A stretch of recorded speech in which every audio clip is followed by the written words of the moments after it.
नमस्कार। स्वागत है आपका कथाकल्प में। राग दरबारी भाग 21। लेखक हैं श्रीलाल शुक्ल और स्वर है प्रवीण दीक्षित का। सवेरे गांव में खबर फैल गई कि जोगनाथ को पुलिस ने गिरफ्तार कर लिया है। लोगों को बड़ा अचंभा हुआ कि जोगनाथ को, जिसे वैद्य जी का आदमी कहा जाता था, पुलिस ने छूने की हिम्मत दिखा दी। गांव के गुंडे और भले आदमी सभी घबरा उठे। गुंडे इसलिए कि जब वैद्य जी के गुंडे को पुलिस ने नहीं छोड़ा तो हम किस खेत की मूली हैं, और भले आदमी इसलिए कि जब पुलिस अपने हमजोलियों के साथ ऐसा सुलूक करने लगी तो मौका पड़ने पर हमारे साथ किस तरह पेश आएगी। पुलिस की हर गिरफ्तारी की तरह यह गिरफ्तारी भी नाटकीय परिस्थिति में हुई। यह बताने की शायद जरूरत नहीं कि परिस्थिति को नाटकीय बनाने का श्रेय पुलिस ही को था। दारोगा जी ने पढ़ा था कि खतरनाक आदमियों को गिरफ्तार करने का सही समय रात का चौथा पहर है। इसलिए इस बात का लिहाज छोड़कर कि जोगनाथ शिवपालगंज में हमेशा घूमा करता था और उसे थाने पर बुलाकर किसी भी समय इत्मीनान से पकड़ा जा सकता था, उन्होंने उसकी गिरफ्तारी के लिए ब्रह्म मुहूर्त का समय चुना। सवेरे 4:30 बजे पुलिस ने उसके मकान को चारों ओर से घेर लिया। सभी जानते थे कि वहां गोली चलाने की नौबत नहीं आएगी, इसलिए सभी सिपाहियों ने हाथ में राइफलें ले ली। दारोगा जी ने पिस्तौल में गोलियां भर लीं और फुसफुसा कर अपने हेड कांस्टेबल से कहा, कानपुर की तरफ से बदमाशों का एक गिरोह कल इधर आया है। हो ना हो वे जोगनाथ के घर पर ही टिक गए हों। हेड कांस्टेबल ने कहा, हुजूर, कानपुर से आने वाले वे लोग भूदान के कार्यकर्ता हैं। वही तो, दरोगा जी ने फुसफुसा कर कहा, बदमाश लोग पहले साधुओं की बगल में घूमते थे, अब उन्होंने अपनी भगल बदल ली है। सब सिपाहियों ने बजरंगबली का नाम लिया, अपने बीवी बच्चों के मुंह की याद की और हथियारों से लेस होकर इन बदमाशों से मुचेहटा लेने के लिए चल दिए। सबके सिर पर कफन बंधा था, सबकी जान हथेली पर रखी थी, सबका कलेजा मुंह को आ रहा था। मकान घिर जाने के बाद बड़े बड़े इंतजाम किए गए। सब सिपाही बिना तंबाकू फांके, बीड़ी पिए अपनी अपनी जगह पर बुत की तरह आधा घंटा बैठे रहे। न कोई हंसा, न किसी ने हंसाया। एक सिपाही जूते उतारकर पंजों के बल चोर की तरह चलता हुआ सबके कान में शक्ति का महामंत्र जैसा फूंकता चला गया कि इत्मीनान रखो, कोई खतरा नहीं है। सब सिपाही अनुभवी थे और जानते थे कि किसी के कह देने भर से खतरा दूर नहीं हो जाता, इसलिए वे लोग खतरे ही में बैठे रह गए। दारोगा जी और हेड कांस्टेबल हाथ में क्रमशः पिस्तौल और राइफल लिए जोगनाथ के दरवाजे पर खड़े रहे। एक आदमी गली से निकल रहा था। इन्हें देखकर वह लौटने ही वाला था कि हेड कांस्टेबल ने उसे हाथ के इशारे से बुला लिया। वह इत्मीनान से चला आया। हेड कांस्टेबल ने उसके कान में कहा, भाग रहे थे? उसने बेधड़क होकर कहा, भागता क्यों, सवेरे सवेरे आप लोगों का मुंह देखने से बचना चाहता था। दारोगा जी ने होठों पर उंगली रखकर श्श जैसा निकाला। हेड कांस्टेबल ने उस आदमी के कान में कहा, यहीं चबूतरे पर बैठ जाओ, गवाही देनी होगी। उसने कहा, तो बैठने से क्या होगा, जब जरूरत पड़े कल परसों तरसों बुला लेना, दे देंगे गवाही भी, आपसे बाहर थोड़े ही हैं। वह खिसकने लगा। हेड कांस्टेबल ने उसके कान में फिर कहा, तब ठीक है, जाओ, पर खबरदार, वहां हमारी मौजूदगी का हाल किसी को मत बताना। उसने हेड कांस्टेबल के कान में अपनी नाक खोंसकर उसी तरह कहा, बताना किसको है, सारा गांव जानता है। वह चला गया। मकान के पिछवाड़े बैठे हुए लोगों को बीड़ी तंबाकू की तलब सताने लगी। तब तक उजाला होने वाला था और एक दूसरे के चेहरे दूर से दिखने लगे थे। अचानक पीछे बैठे सिपाहियों ने चरमराहट सुनी। शायद बाहर का दरवाजा खोला गया था। उन्होंने वहां जल्दी जल्दी बातचीत होते हुए सुनी। वह समझ गए कि उनके लिए अब धर्मक्षेत्र कर्मक्षेत्र प्रवेश करने का मौका आ गया है। वे अपनी अपनी संगीनें चढ़ाकर खड़े हो गए थे। उधर दरवाजे की ओर बातचीत तेज और तेजी से दूर होती जा रही थी। सिपाही भीतर ही भीतर कसमसाने लगे और खांसने के साथ ही साथ शरीर के प्रत्येक सुराख से हवा के दबाव को बाहर फेंकने लगे। थोड़ी ही देर में किस्से का चरम बिंदु आ गया। खतरे की सीटी बजी और वे सब दौड़ते हुए दरवाजे के पास पहुंच गए। वहां से भागते हुए वे दरवाजे से 50 गज दूर एक आम के बाग के पास पहुंचे और पहुंचते ही एक नाटकीय परिस्थिति बन गए। देखा कि जोगनाथ जमीन पर बैठा है। दरोगा जी उसकी छाती पर तमंचा ताने खड़े हैं। हेड कांस्टेबल दूसरी दिशा में से संगीन दिखा रहा है। बढ़िया थिएटरी दृश्य है, पर उस पर गर्दा नहीं गिर रहा है। सिपाहियों ने आते ही इस दृश्य को घेर लिया और तमंचे और संगीन से उसके शरीर के जो भाग आरक्षित बचे थे उन पर कब्जा कर लिया। जोगनाथ से कुछ दूरी पर एक लोटा गिरा पड़ा था। जमीन पर पानी बिखरा हुआ था। दरोगा जी ने एक सिपाही से कहा, वह लोटा कब्जे में ले लो, सबूत के काम आएगा। सिपाही ने लोटा उठाकर उसका गौर से मुआयना किया और प्रशंसा के स्वरों में कहा, मुरादाबादी है। बाद में उसने कुछ सोचकर पूछा, इसे मोहरबंद किया जाएगा हुजूर? किया जाएगा, पर बाद में। सिपाही ने कुछ सोचकर पानी में भीगी हुई जमीन की ओर उंगली उठाई और कहा, यह मिट्टी भी कब्जे में ले ली जाएगी? हेड कांस्टेबल ने उसे घुड़क दिया, बहुत काबिल ना बनो, जितना कहा गया है करो। दरोगा जी ने जोगनाथ को खड़ा कराया। उसके जिस्म की तलाशी ली गई। फिर संगीने म्यान में चली गई। पिस्तौल चमड़े के दरबे में घुस गया।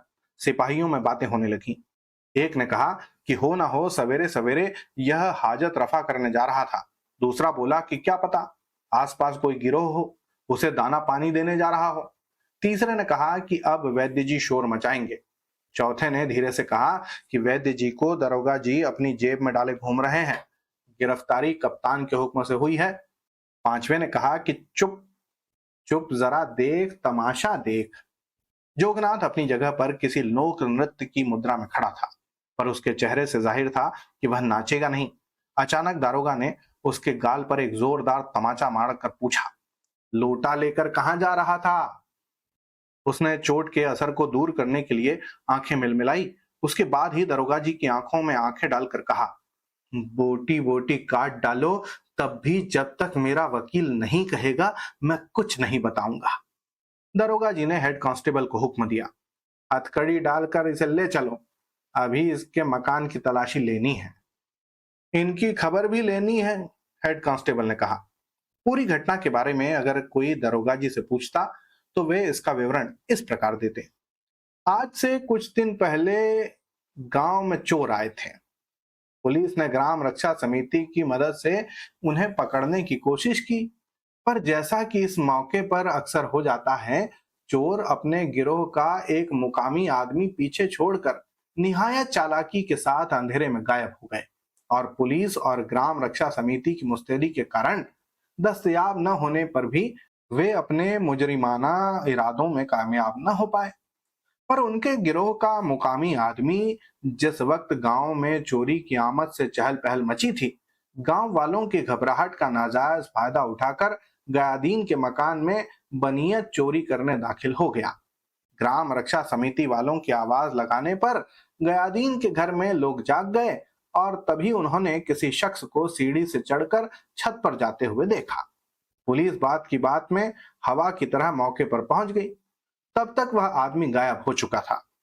मौके पर गयादीन ने पुलिस के हाथ में एक फहरिस्त देते हुए कहा कि यह उन जेवरात की फहरिस्त है जो अभी अभी चोरी में गए हैं। मौका मुआयना करके पुलिस वापस चली गई और फिर लगभग 15 दिन जोर शोर की तफ्तीश करती रही। तफ्तीश करने के बाद पुलिस इस नतीजे पर पहुंची कि गयादीन के घर उस रात को चोरी ही हुई थी। यही नहीं, जो शख्स जल्दी जल्दी सीढ़ी पर चढ़कर छत पर पहुंचता हुआ पाया गया था, यकीन के साथ कहा जा सकता है कि वह चोर ही था। इसके बाद पुलिस को बजरिया मुखबिर मालूम हुआ कि जोगनाथ वल्द रामनाथ साकिन मौजा शिवपालगंज के घर पर चंद ऐसे जेवरात हैं जो गयादीन के हो सकते हैं।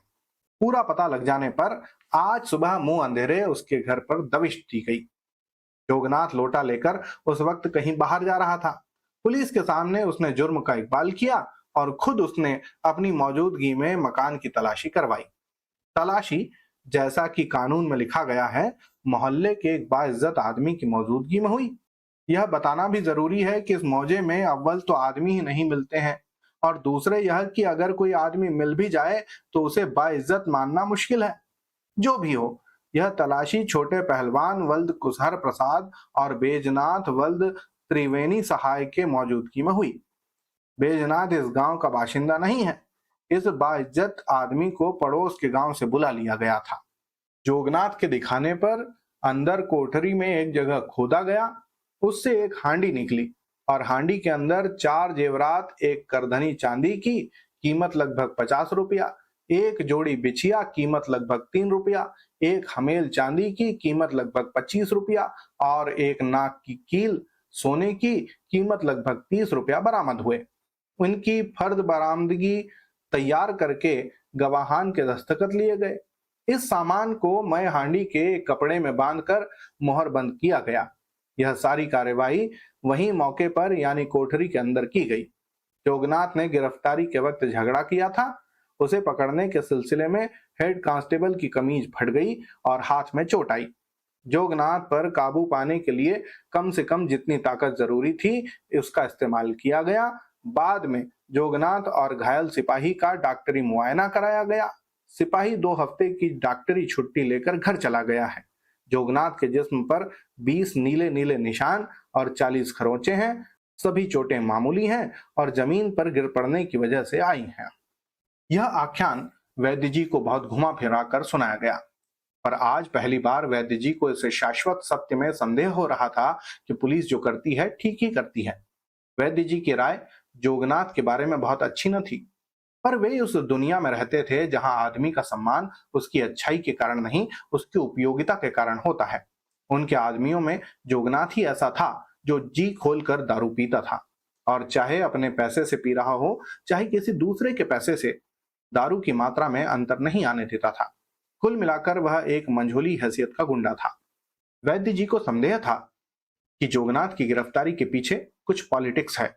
वे कुछ दिनों से देख रहे थे कि दरोगा जी उन्हीं को नहीं, रामाधीन भीखम खेड़वी को भी कुछ समझ कर चल रहे हैं। पहले वे सोचते रहे कि अफीम के गुप्त कारोबार में रामाधीन ने उन्हें भी साझेदार बना दिया है, पर अब उन्हें ऐसा लग रहा था कि दरोगा जी को भ्रम हो गया है।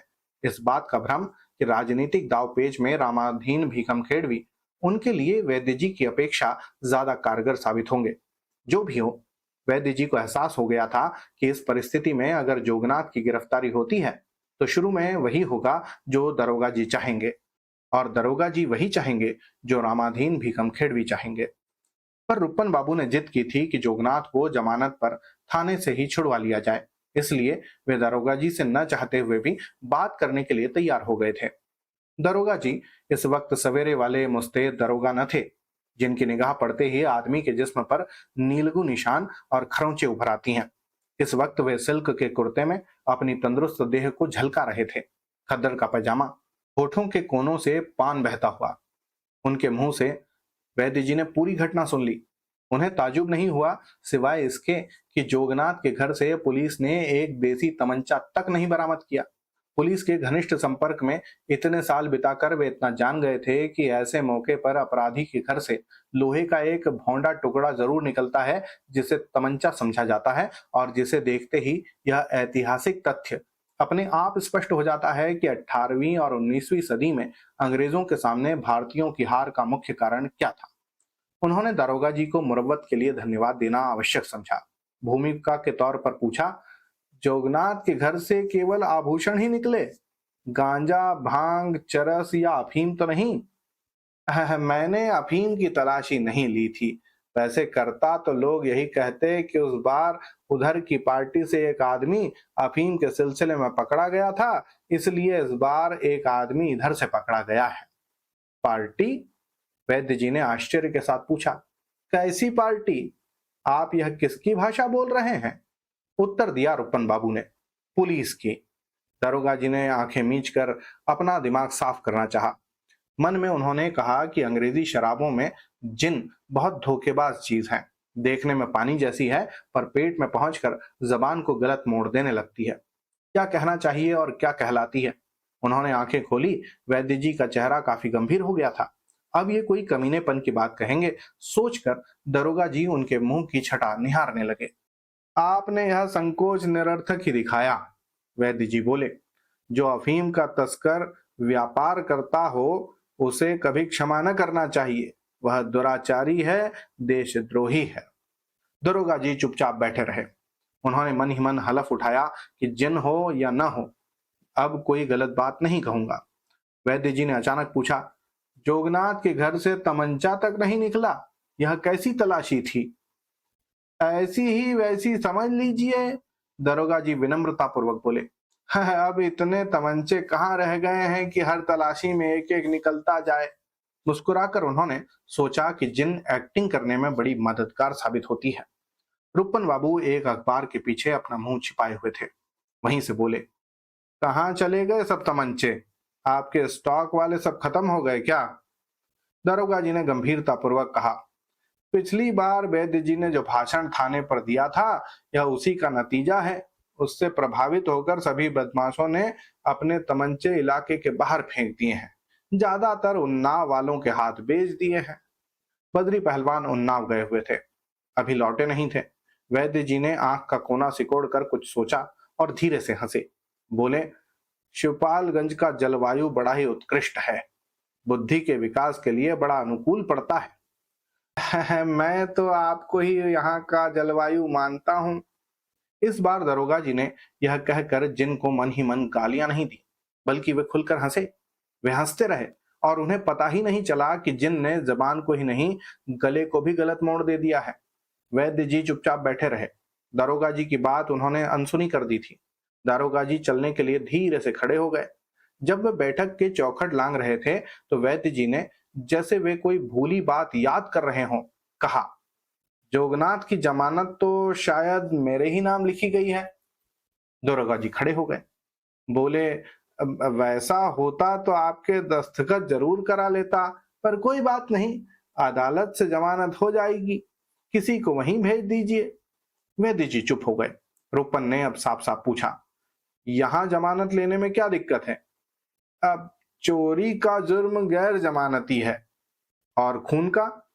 दारोगा जी ने हल्के ढंग से कहा, आप शायद पारसाल के नेवादा वाले मुकदमे का जिक्र कर रहे हैं, पर उसमें तो मुलजिम टीबी का मरीज था, उसे हवालात में रखकर कौन हत्या मोल लेता?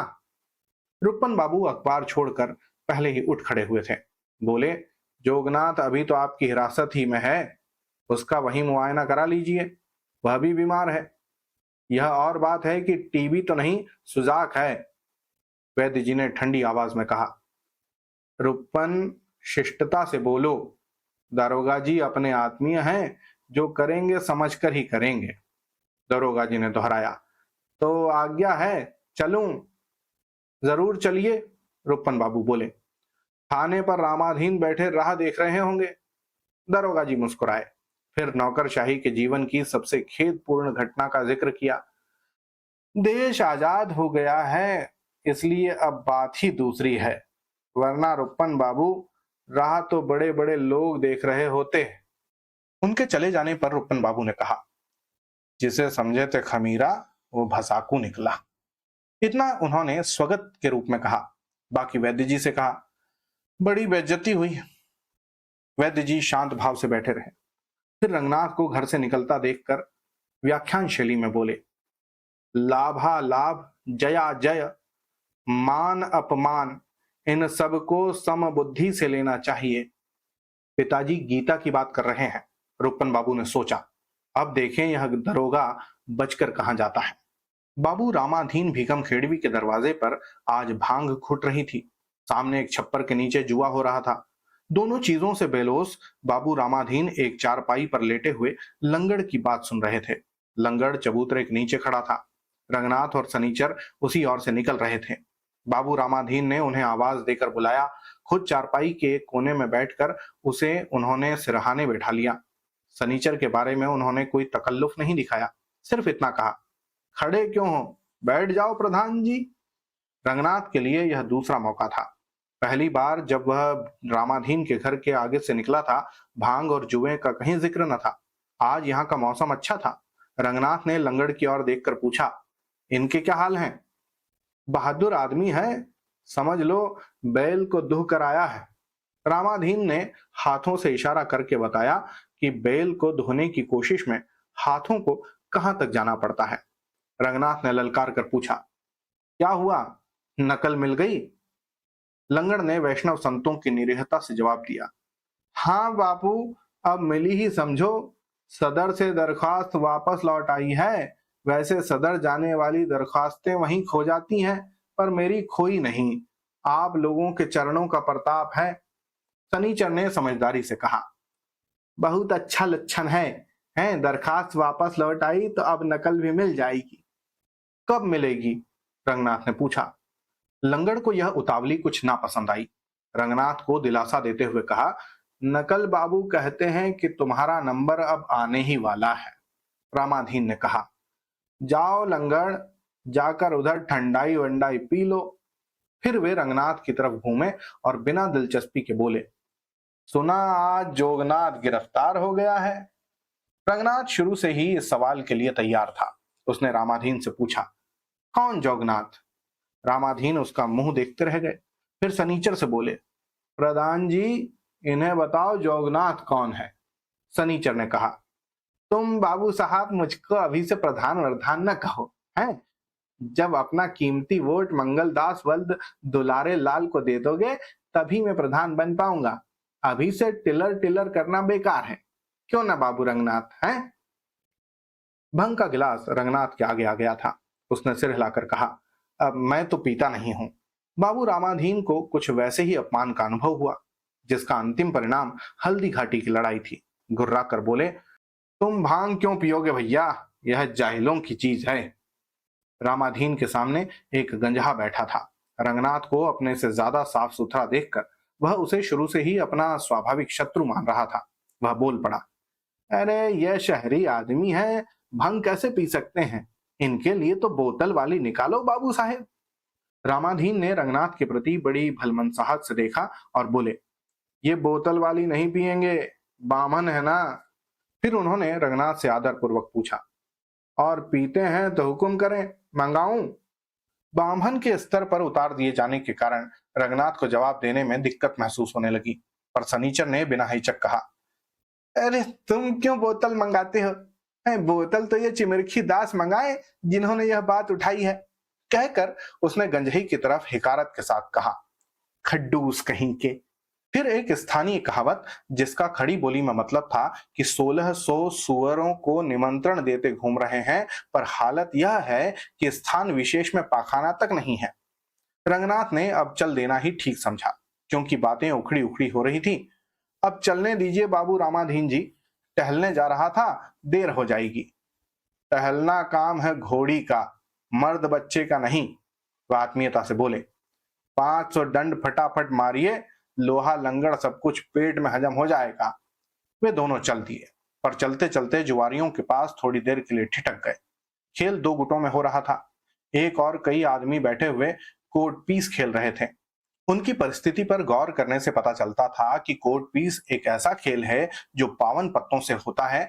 पत्ते पुराने, घिसे हुए और इस कदर कटे पिटे होने चाहिए कि पारखी आदमी को दूसरी ओर से पता चल जाए कि यह कौन सा पत्ता है।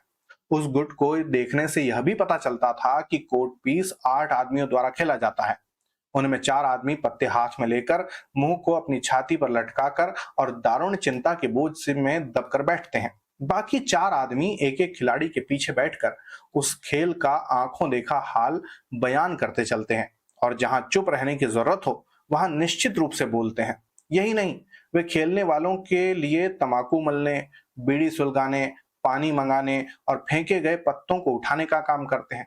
खेल के बाद हार जीत के मुताबिक जब खिलाड़ियों में पैसे का लेन देन हो तो रेजगारी की कमी को पूरा करने और जीते हुए खिलाड़ी के पैसे से पान मंगाने की जिम्मेदारी भी इन्हीं पर होती है। बने हुए पत्तों को गिनने और हारी हुई बाजी को फिंकवा कर किसी बहाने से झगड़ा शुरू कराने का काम भी इन्हीं को करना पड़ता है।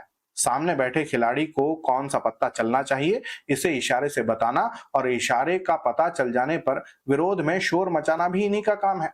रंगनाथ को यह खेल फसड्डी जैसा मालूम पड़ा, बिल्कुल भंग के नशे जैसा। पर जब उसने दूसरे गुट का निरीक्षण किया तो उसकी धारणा शिवपालगंज के जुए के बारे में बिल्कुल बदल गई।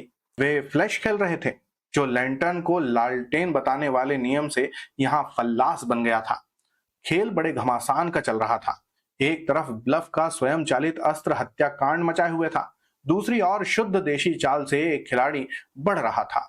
अचानक उसकी अक्ल का हाथी घबरा कर इधर उधर भागने लगा और मालिक को नीचे फेंककर उसे कुचलने के लिए टांग उठाकर खड़ा हो गया। उसने पत्ते फेंक दिए और उधर मुट्ठी भर पैसे फड़ से बटोर कर दूसरे खिलाड़ी ने अपनी जांग के नीचे दबा लिए। हारे हुए खिलाड़ी ने, जिसे 2 दिन पहले रंगनाथ ने वैद्य जी के घर पर 8 आने प्रतिदिन की मजदूरी पर काम करते हुए देखा था, बिना किसी शिकन या खींच के एक बीड़ी सुलगा दी और दूसरी बाजी में बटते हुए पत्तों को बिना दिलचस्पी से देखने लगा। रंगनाथ ने उसके धैर्य और साहस की मन ही मन सराहना की। दत्तात्रेय जिंदा होते तो इसे अपना 25वां गुरु बनाते, उसने सोचा। उसका मत्था उस खिलाड़ी की निर्विकारता पर आदर के साथ और सच पूछा जाए तो उसके पत्तों को झांक कर देखने के मतलब से नीचे झुक गया। उन लोगों की अपनी एक भाषा थी। वे पेयर को जोड़ कहते थे, फ्लश को लंगड़ी, रन को दौड़, रनिंग फ्लश को पक्की और ट्रेल को टिरेल। उसने सोचा, अंग्रेजी शब्दों को हिंदी में ढालने की समस्या का सही जवाब यही है। देश में पेशेवर कोशकारों और उनकी समितियों का जाल बिछा है, जो अंग्रेजी शब्दों के लिए हिंदी और दूसरी क्षेत्रीय भाषाओं के शब्द रच रहे हैं। यह काम काफी दिलचस्प है, क्योंकि एक और कमरे के भीतर एक नई भाषा का निर्माण हो रहा है। दूसरी ओर इतना वक्त भी लग रहा है कि निर्माणकर्ता पेंशन पाने भर की नौकरी पूरी कर लें।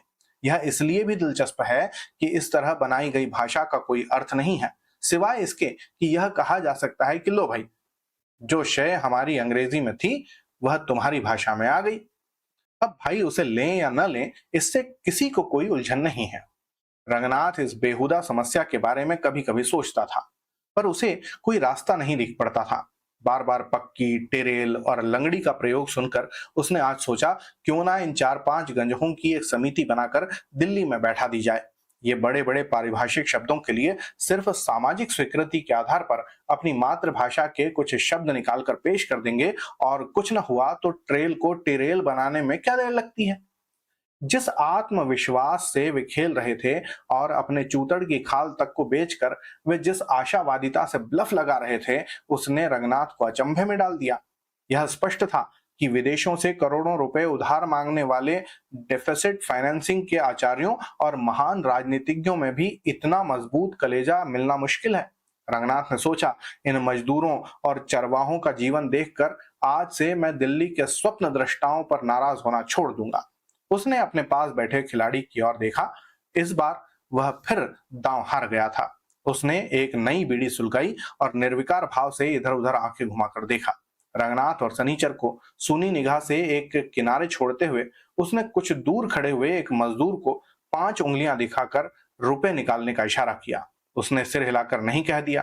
तब वह उठकर बाबू रामाधीन के पास पहुंचा और वहां से तत्काल ही लौटकर अपनी जगह पर पूर्ववत बैठ गया। उसका चेहरा पहले की तरह निर्विकार था। ताश उठाकर उसने अधजिली बीड़ी दूर फेंकी और एक डकार ली। फिर उसने 5 रुपए का नोट फेंक कर बाकी रुपए वापस उठाने की चिंता किए बिना एक दाव चला। दूसरी तरफ एक खिलाड़ी ने कहा, इस बार कोई बड़ा पत्ता आया है। रंगनाथ ने झुककर देखा। वह फिर पहले की तरह ब्लफ खेल रहा था। विदेशी सहायता किन कारणों से, किस मौके पर और किस तरह का चेहरा लेकर मांगनी चाहिए, यह सबक रंगनाथ की आंख के आगे खुला हुआ था। वे मैदान में पहुंच गए थे और रंगनाथ को अकेला छोड़कर सनीचर कुछ दूरी पर एक छोटे से तालाब की ओर जाने वाला था। रंगनाथ ने उससे पूछा, और तो सब ठीक है, पर एक बात समझ में नहीं आई, छोटे पहलवान जोगनाथ के खिलाफ पुलिस के गवाह बन गए, या ठीक नहीं है? सनीचर तालाब की ओर रॉकेट किसी तेजी से बढ़ने लगा। उसने अंडरवियर की डोरी टटोलनी शुरू कर दी थी और यह बताने की जरूरत नहीं थी कि इस रफ्तार की वजह क्या है, पर जाते जाते उसने रंगनाथ को यह बात 9 शब्दों में समझा दी। उसने कहा, देखते जाओ रंगनाथ बाबू, ये गंजहों के चोचले हैं। इसके बाद जैसे कोई विश्व सुंदरी उसे अपने बिस्तर पर बुला रही हो, इस आतुरता से अंडरवियर को दूर फेंक कर रंगनाथ की निगाह के सामने ही वह बिल्कुल नंगा हो गया और चट से तालाब के किनारे तीतर लड़ाने वाली मुद्रा में बैठ गया। तो यह था भाग 21। होती है अगले भाग में फिर मुलाकात। तब तक के लिए धन्यवाद और जय हिंद।